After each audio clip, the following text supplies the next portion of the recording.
Hi, you're listening to the Content Sells Podcast, the show all about how to create content to attract, convert, and keep your ideal clients.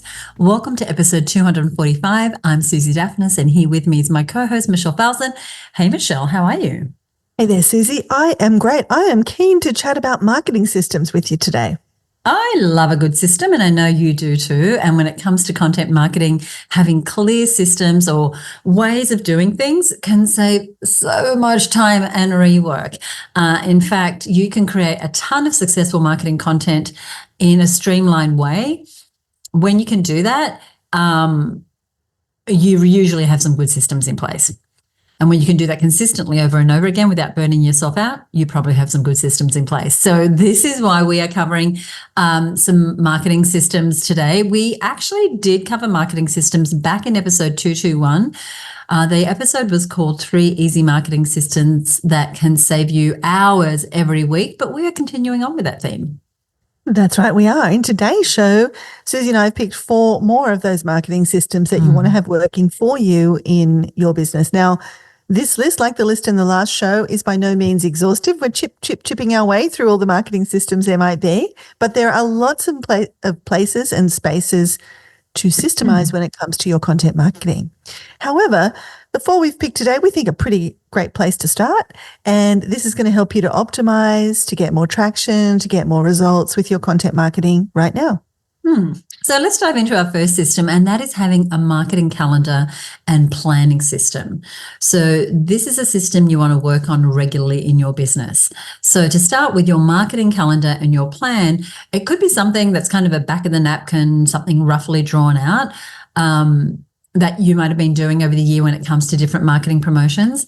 But even a simple system is leagues ahead of where most businesses are. Most businesses just have an ad hoc knee-jerk reaction to planning, if any sort of plan at all.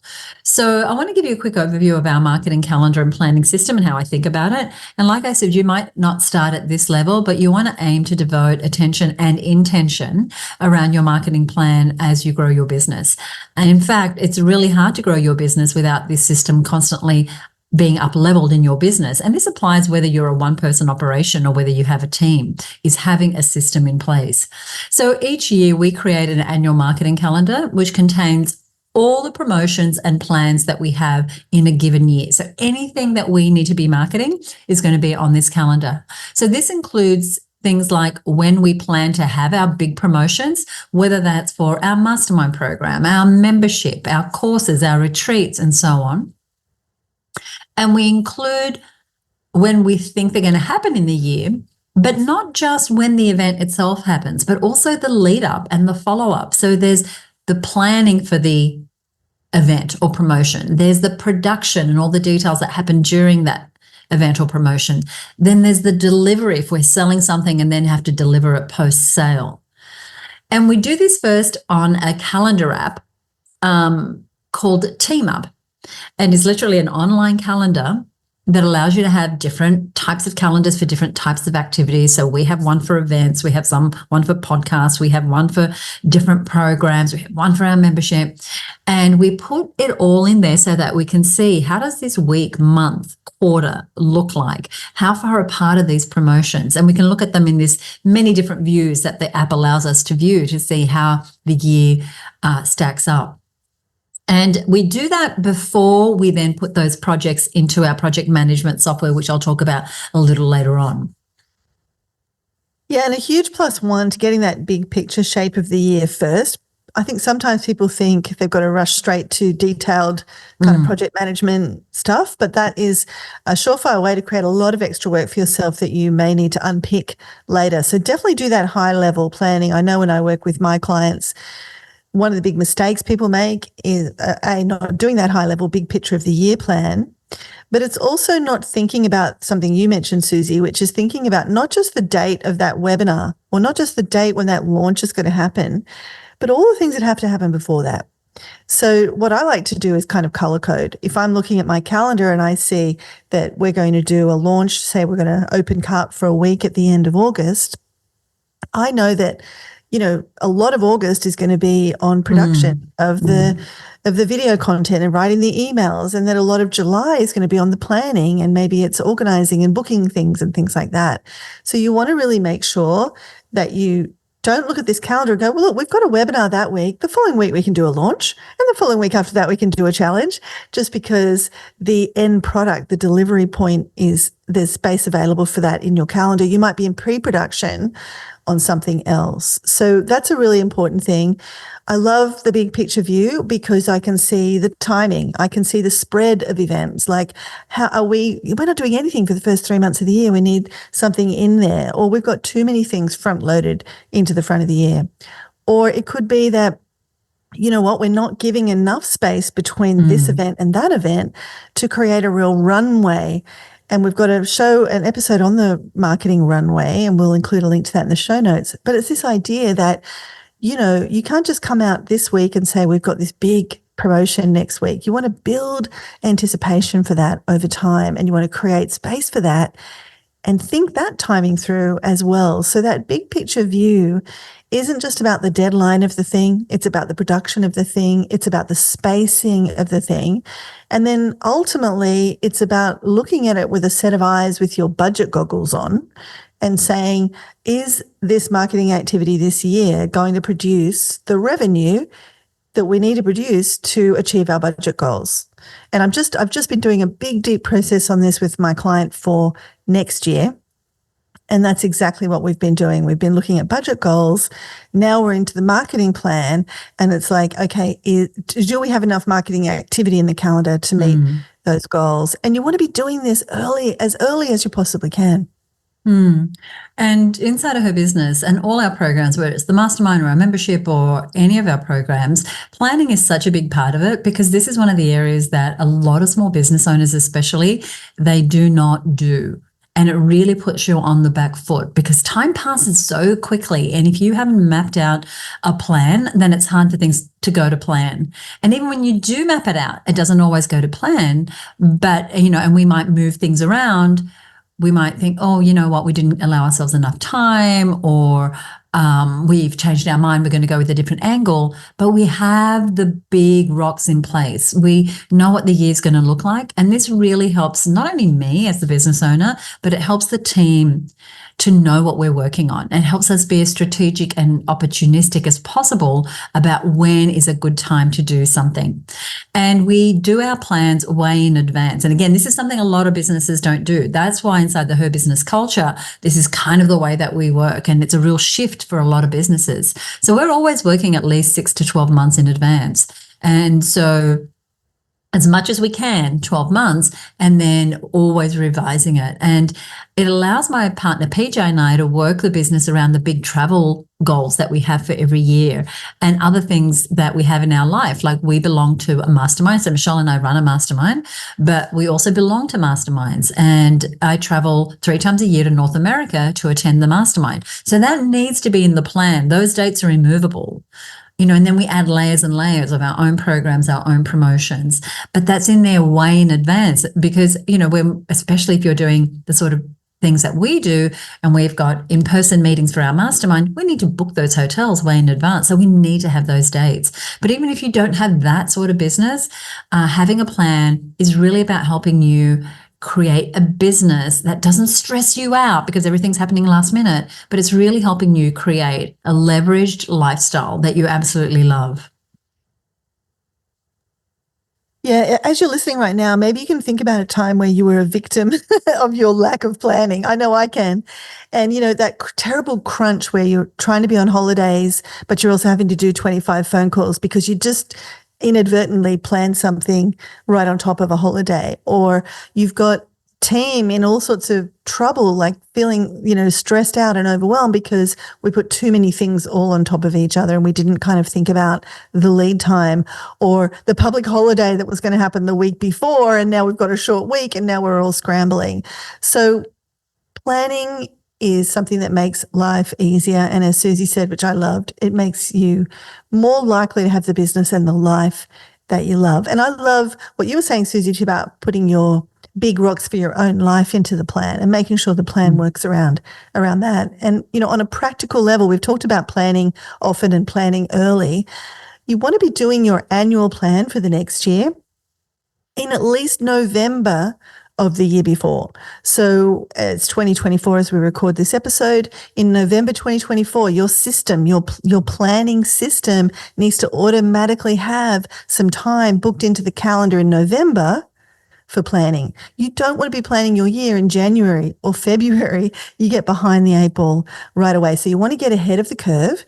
And you want to have this deliberate thing in your calendar every year where you are doing some planning in November, that big deep dive planning for the rest of the year. And of course, regular times throughout the year to revisit that plan. And one of the best times to kind of revisit that plan is on a cadence, like a regular cadence. So maybe you've got like a weekly check-in on the short-term projects, a monthly check-in on maybe some bigger term projects, maybe a 90-day check-in kind of on the quarter, and then you have that one big annual deeper dive planning.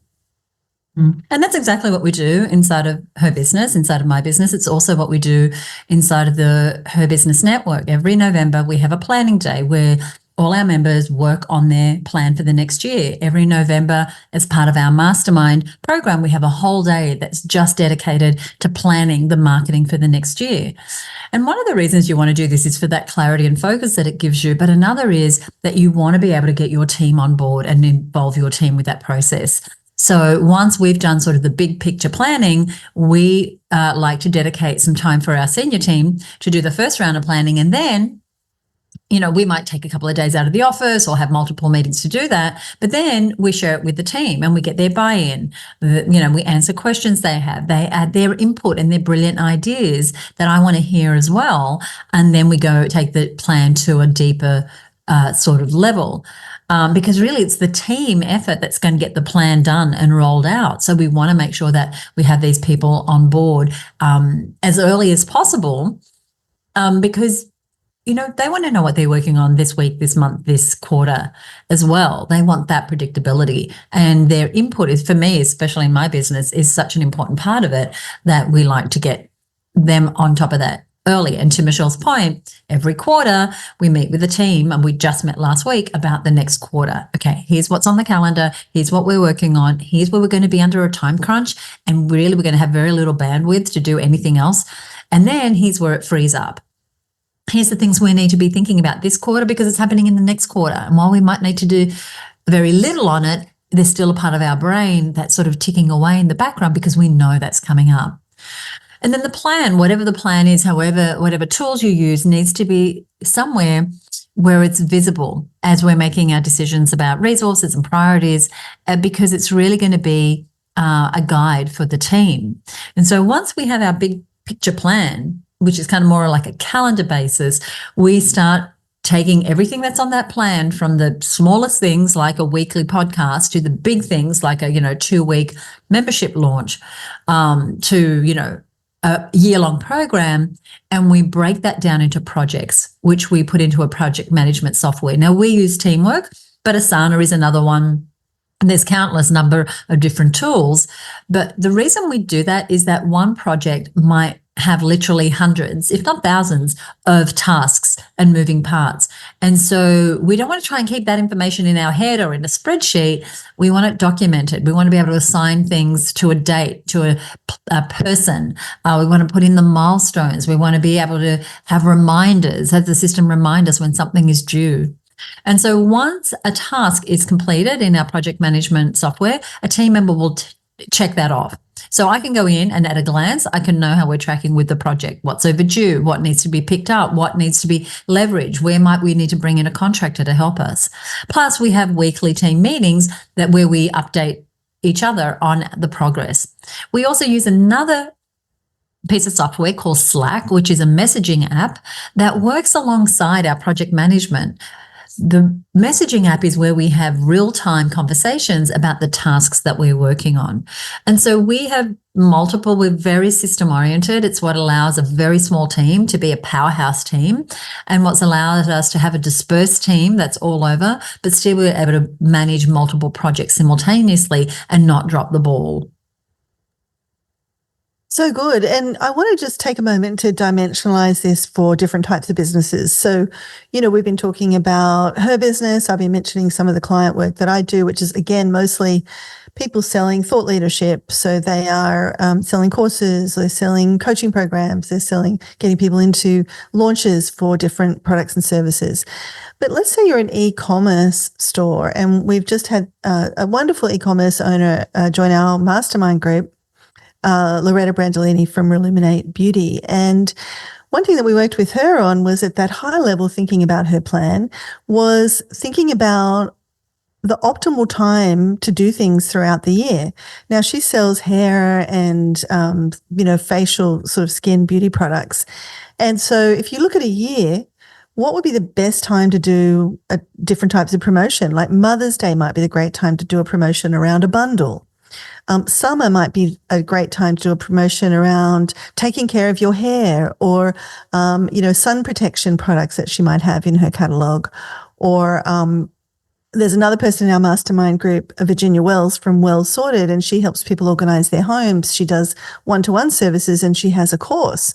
So for her, there are, there's like international days where things are declared. There's obviously International Women's Day, but there's International Everything Day. Like anything that you've got, any type of business you're in, if you Google international days related to what you do, or even national days related to what you do, you'll find 10, 20, maybe 100 different ones of those. And one that we found for Virginia was there's like an International Home Organizing Day. And so, she can build a promotion where she's putting some special offer forward for her course on that day. Now, this is the luxury you have when you're planning in advance. You can really that's what looking like being on the front foot looks like, rather than being on the back foot looks like with your timing, is thinking about the year and letting that inspire your ideas for your promotions, for the different things that might need to happen throughout the year. And something else that you said, Suzi, that I just want to underline for our listener, you said the plan can sometimes change. You might have a plan and then you realize, that last campaign didn't do as well as we wanted, so we need to add something in for some cash flow. Or, oh my gosh, we've got too much going on, let's pull this one thing out. Or, oh my gosh, that did so well, let's not do that other thing we're going to do. Let's rinse and repeat this again because that was working really great. But here's the thing. The plan is a living document. And there's this great quote from Mike Tyson. I think this might be the only time in my life I'd ever quote Mike Tyson. And he says, everyone's got a plan until they step in the ring and get punched in the face. And what he means by that is that, we all think it's like when I was pregnant, and I made a birth plan. Now, I made that birth plan, and then the birth plan went out of the window and I actually went into labor. But I had a plan, and I brought along some of the tools and resources that I wanted to use during that process. And so there's a really great kind of counter argument to that, which is if you fail to plan, you plan to fail. So it's this nice, healthy balance, I think, as we're thinking about planning, which is you need to have one.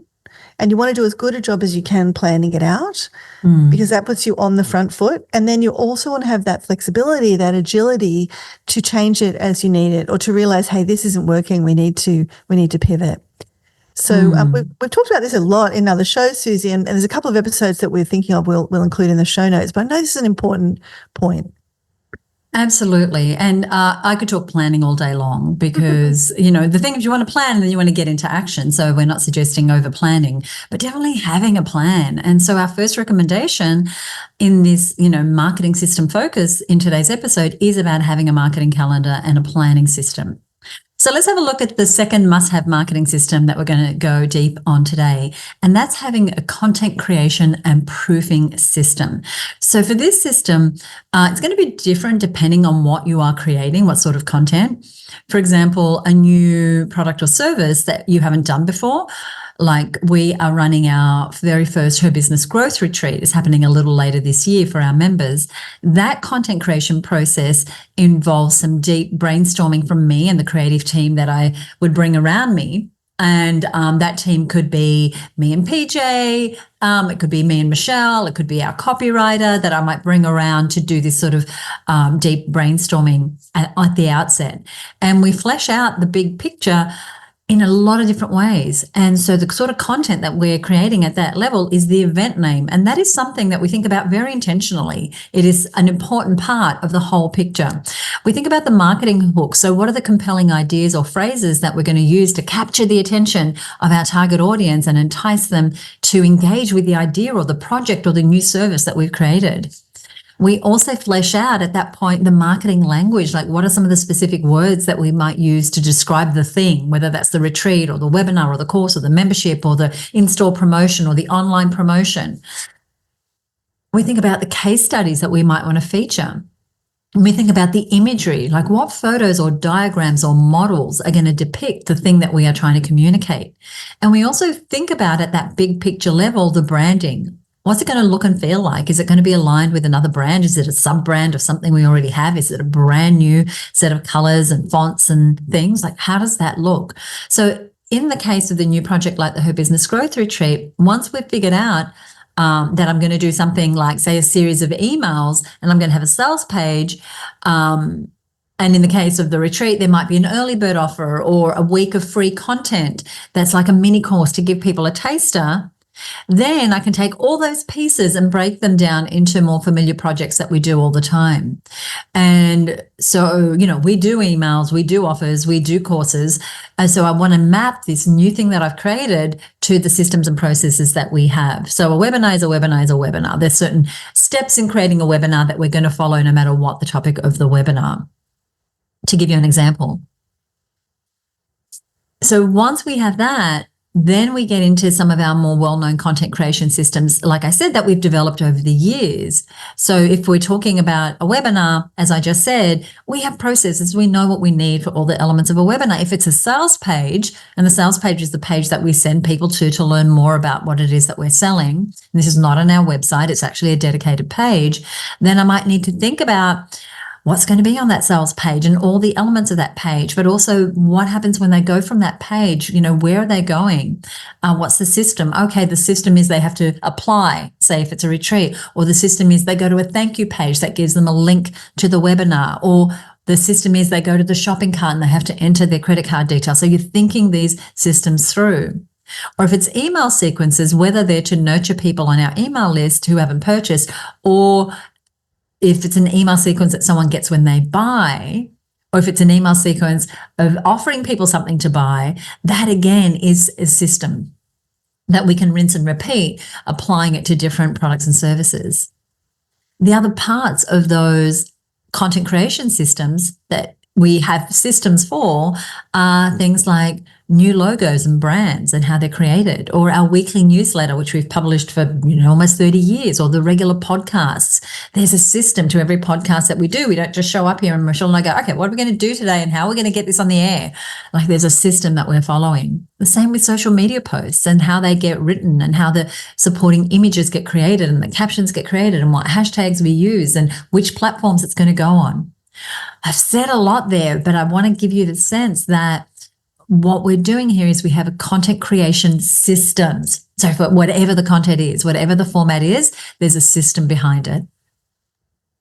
Right. And you have a mature business that has developed over time and you just keep, building new systems. If you've never been on Instagram before or some new platform starts, you can't sort of start a new system and you craft that.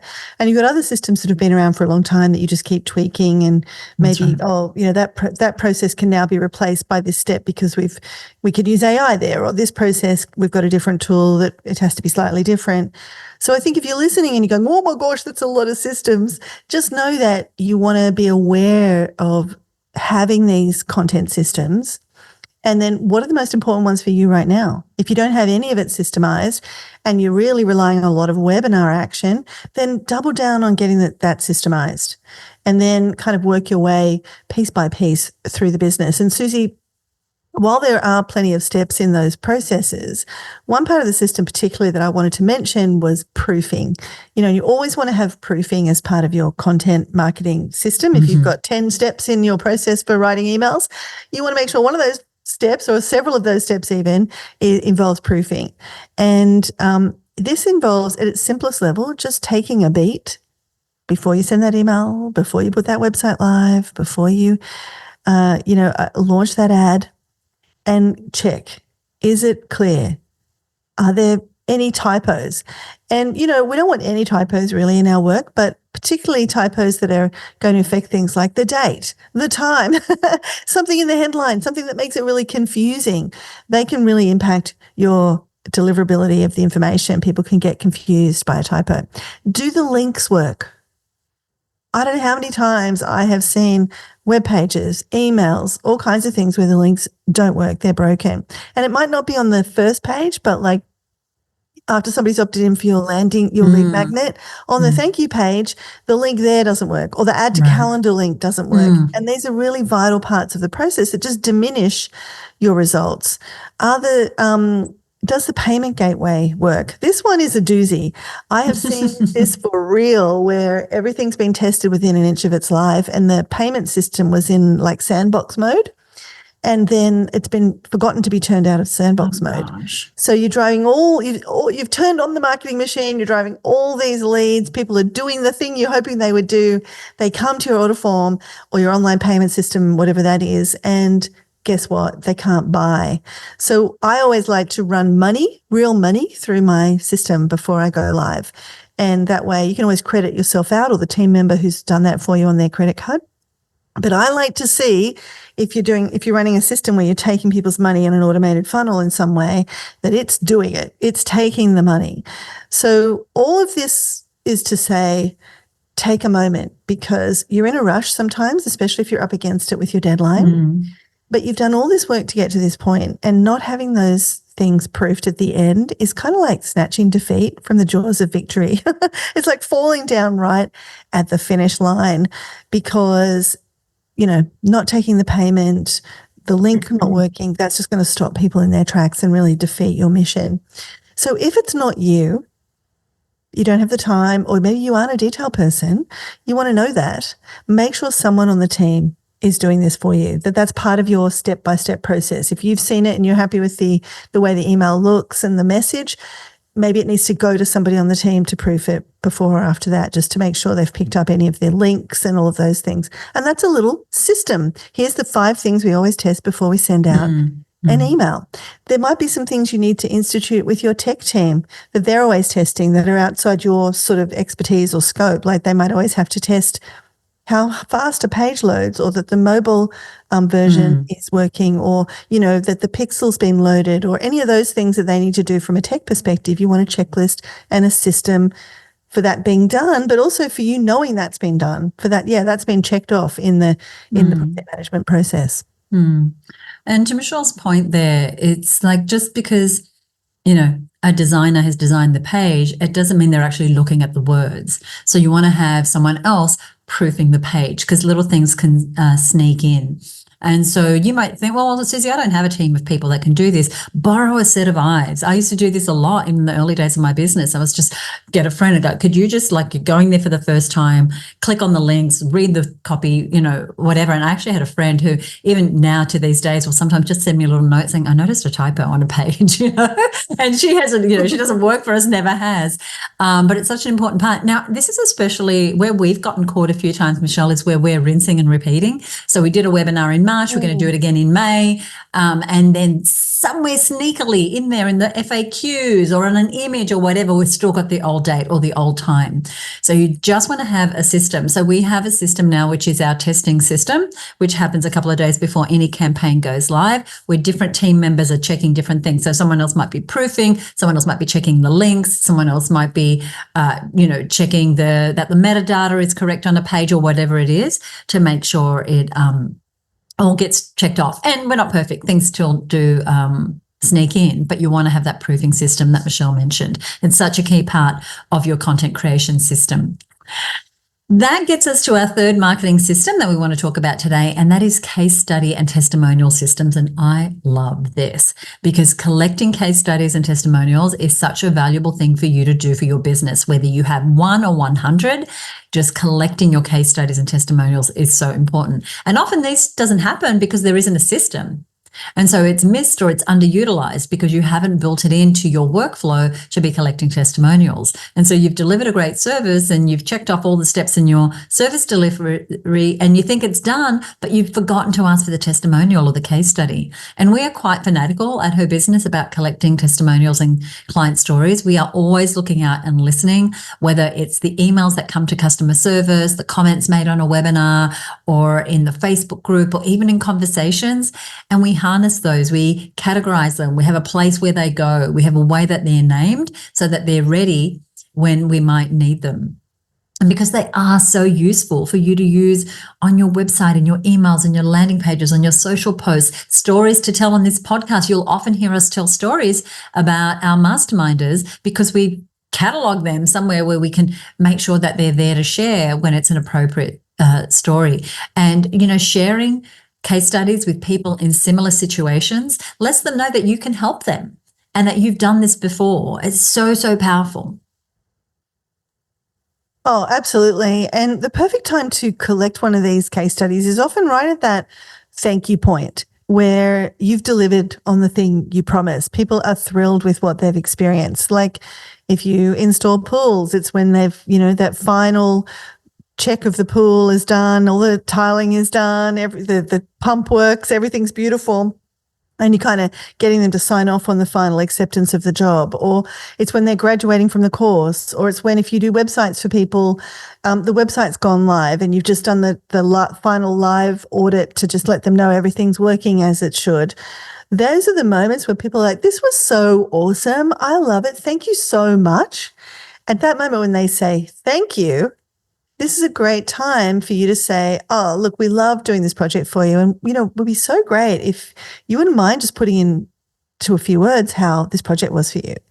And that's the easiest time that they're going to say, yes, I'd love to do that. And when that happens, again, we're talking about systems, you don't want to be then fumbling around for how to get that testimonial from them at that point. You want to have a system. What is it that you want them to do next? And that clear next step, you want to make that as easy as possible and as immediate as possible for that person who's just received your goods.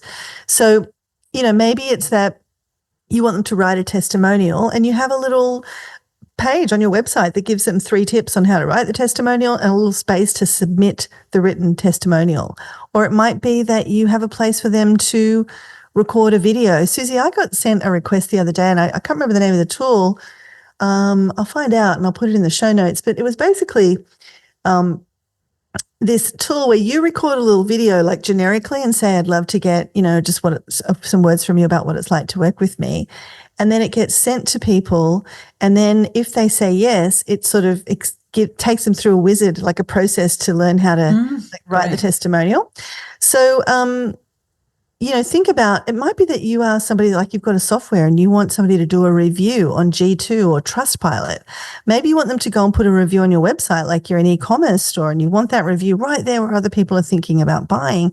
So be really clear on where do you want this? How can they do it? And how can they make it as easy as possible? Because like Suzi said, case studies, testimonials, they're such strong social proof. And you want to be thinking about other places above and beyond that thank you moment. And again, this can be systemized where you're giving people an opportunity to leave a comment. And so, for example, we've just completed a 30-day mastermind experience program. And we build into that moments where we give people an opportunity to share their progress, share what they've learned, share their takeaways in the Zoom or in the Facebook group. And then the team is there screenshotting that and cataloging that. So next time we go to promote the mastermind experience, we've got someone right in that moment where we've just delivered a great training partway through the 30 days and people are like, this is mind blowing. It's the best thing I've ever seen. You grab a screenshot of that, you save it, and then when you go to promote Mastermind Experience again or whatever your product is, you can be sharing that evidence from Kathy and from Michael and from Patricia. And you want to then, again, as we're thinking about systems, and this is where they kind of all join back up, you want to be thinking about, okay, I've captured the case study, I've captured the testimonial. How do I make sure I've got that being added back into my content? back into my sales page, back into my social posts. So this system of capturing the case studies and the client stories and the testimonials really dovetails nicely into your content creation system. So that is kind of thinking about our content and then specifically thinking about a specific type of content, which is case studies and testimonials. And that really leads us on to our fourth of the must-have marketing systems we want to talk about today, and that is having a feedback loop system. So you want to build as many feedback loops as you can into your marketing systems. Now, what does this mean? What's a feedback loop? Well, it's anytime you get some kind of data from what you've just done. Now, that could be in like marketing stats. So you might look at how many people clicked on our ads, then how many people clicked on our landing page, and then how many people took our next step offer, and so on. It could be looking at things like how many people completed our course. Or it could be looking at things like how many complaints did we get this month? Or what's our NPS, our net promoter score, looking like if you're capturing that sort of information on a regular basis? What are your key metrics that start to give you that feedback?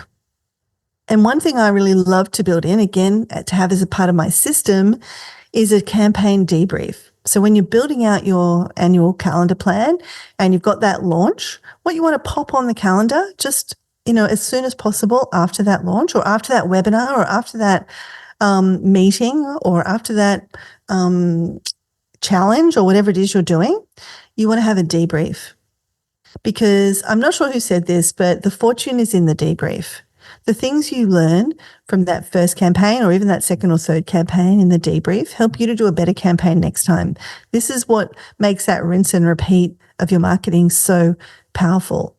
What are you going to do again? What are you going to do different? You want to be looking at the stats. You want to be looking at the customer service inquiries. You want to be looking at the feedback form. Whenever I run a course, I always have a feedback form and I try and do a team debrief right afterwards to see how did we rate? What was our net promoter score? What was it that people said they really liked? What did they say we could do differently? What did we as a team say worked? What did we say as a team that needed to work differently? What do the numbers say? How was our show up rate? How was our conversion rate? And all of that gives you a plan that you can reintroduce back into the next time you run that, or even the next project. This is a universal learning you can apply to any webinar you're about to do or any launch you're about to do. So you want to think about what's happening at the end of a project. How do I get a feedback loop and a mechanism in place there? But also, what do you need to measure at specific milestones along the way?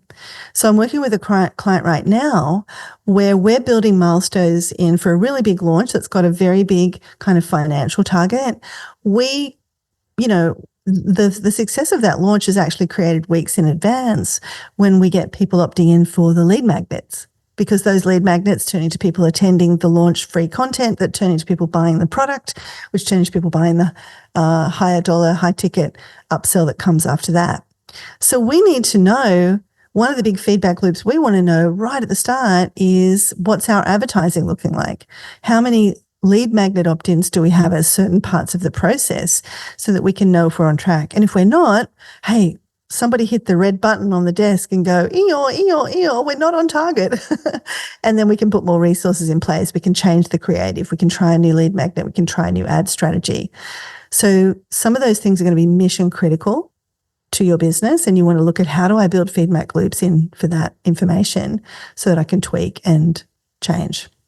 Oh, I love all that.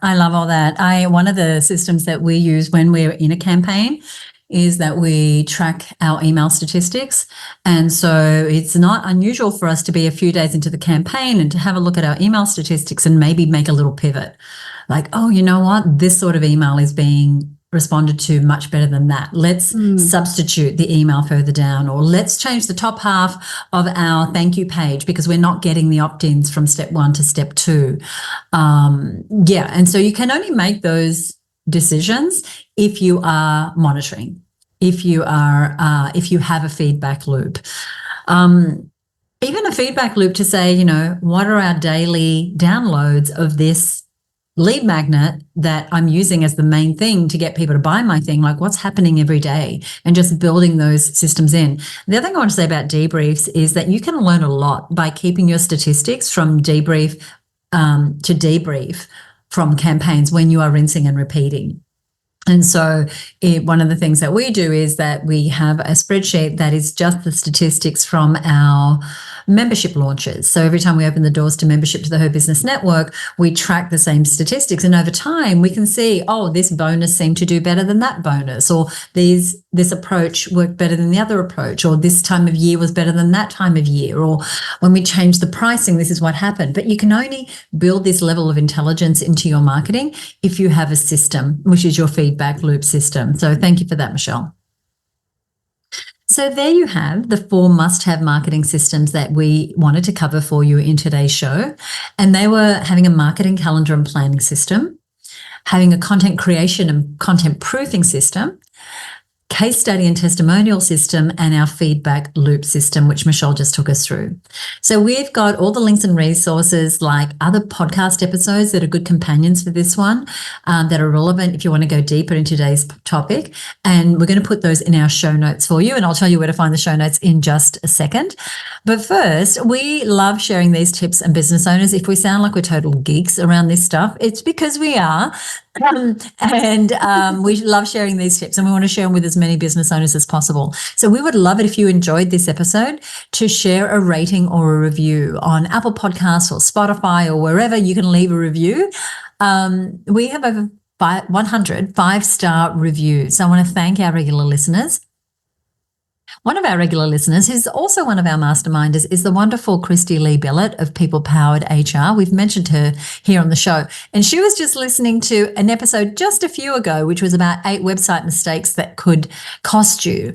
Now, Christy Lee's in the business of human resources. She helps small business owners and their managers avoid HR headaches by putting in place practical systems to ensure they're compliant and protected while helping them build amazing teams. And she listened to that episode about the website mistakes. And I know she's just undergone a big rebrand in her business and everything's looking fabulous. And she said, listen this morning on my walk, and let's just say I have a new to-do list. Thanks for yet another amazing episode, Michelle and Suzi. So thank you so much, Christy Lee. Thank you so much for listening. And of course, if you get stuck on implementing any of those changes, you've got access to us, of course, through the mastermind. Anything we mentioned here on the show can be found at today's show notes.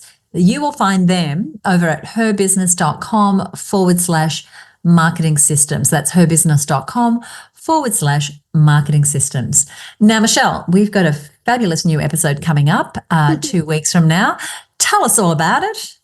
Yes, we're going to pull it out of the oven, a fabulous new one, and it is 5 numbers to plan when tracking your sales, to plan on tracking in your sales funnel. So what are the metrics that you really want to be looking at in your sales funnel? We touched on this a little today, but in the next show, we're going to go deep in the numbers to track inside your sales funnel, especially the specific place in your funnel that you must track, even if you're not looking at other parts of the funnel as closely. We're going to look at some tracking tools.